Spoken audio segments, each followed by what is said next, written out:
Okay, kids, I'm just about ready to go to bed, and I've done a remote view, and I think it's very interesting. And I think it's an interesting conversation. So tonight, when I put myself in the shoes of Donald Trump, my mind and my attention is going to my popularity. And the vice president is taking attention away from me. So JD Vance is getting a lot of popular attention with Turning Point, and Turning Point appears to be snubbing Donald Trump. So there is a distancing that is starting to happen between Turning Point and Donald Trump, where they're just kind of like, we'll get back to you. It's a snubbing. Something is going on where key people in the Republican Party are not returning Donald Trump's phone calls. And the new darling at the cocktail party is JD Vance. And this is becoming increasingly apparent to Donald Trump. And Donald Trump's response is to become increasingly jealous of the situation. And so expect to see more anger and jealousy by Donald Trump directed at JD Vance. And so public statements showing a rift between Donald Trump and JD Vance. He might start off saying, yeah, he's doing great, isn't he? As Trump watches the praise, right? He has to look like the bigger man, but it will turn. It will turn because it isn't just that JD Vance looks good, it's that Trump looks bad, and that Trump is not getting invited to the cocktail parties, and that nobody wants to have anything to do with him. And the invitations are now going to JD Vance. So JD Vance is the rising star of Turning Point and several other Republican groups that are grooming him and trying to make him ready to be the primary runner, the person that takes the primary, or sooner if they can get rid of Trump. So Trump has already become a lame duck president because he doesn't have a lot of strength and power anymore, which brings me to the next part of the remote. The next part of the remote had to do with the fact that I saw key members of his cabinet intentionally avoiding him. I saw key members of Trump's cabinet going radio silent. So that made me nervous as Trump. I didn't understand why they weren't talking to me. So there's a couple things going on with me as Trump. When I become Trump, right? I'm an empath, so my job is to merge with the other. The first is that they don't like me, and I want to be loved, I want to be liked. And the second is my VP is getting all the attention, which makes me jealous because they like him over at Turning Point to find whatever.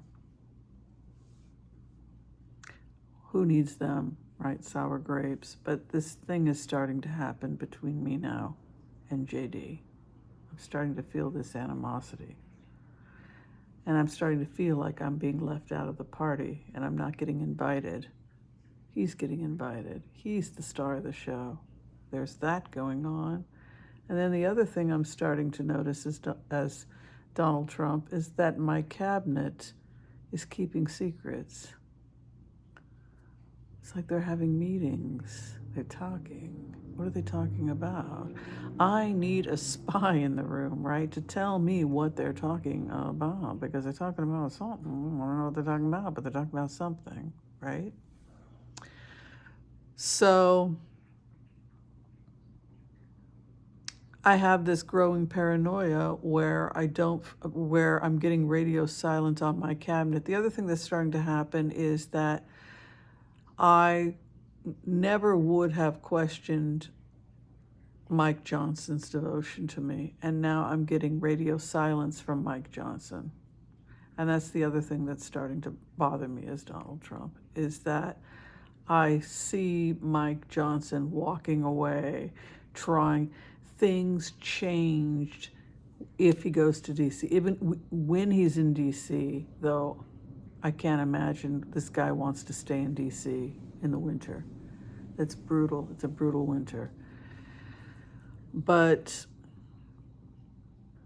yeah, I see Mike Johnson avoiding him, fleeing him, like just fleeing him, avoiding him, trying not to talk to him. I see his cabinet going radio silent and not answering basic questions about what's happening. And I see myself trying to get information. They're up to something. I feel that they're up to something, which leads me to think, as Trump, that I've become increasingly paranoid. Yeah. All right, you guys, that's all I have for you. That was tonight's remote. So, yeah, I mean, going into just this energy of fear and, yeah, that's what I have.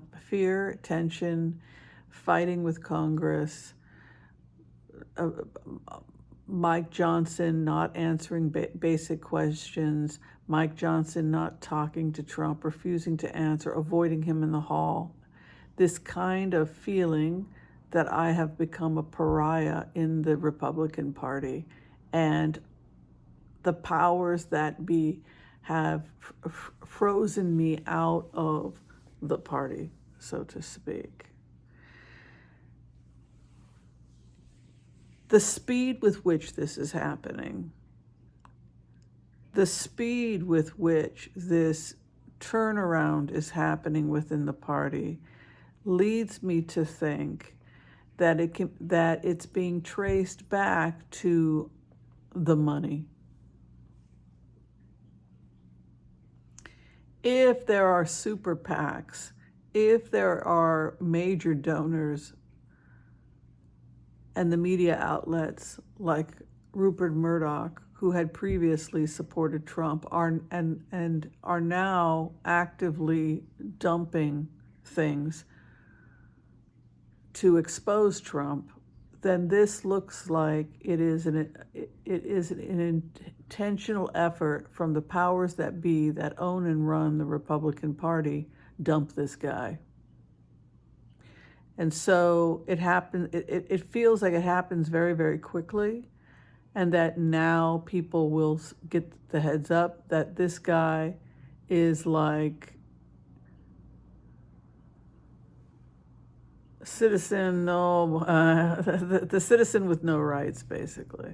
All right, that's what I have for you. Thank you so much for listening. If you're trying to get in for a reading with me or need to see me for a medical consult, all that information is below. Be kind to all so that all will be kind to you too. God bless. Peace out. We'll see you next time. Night, everyone.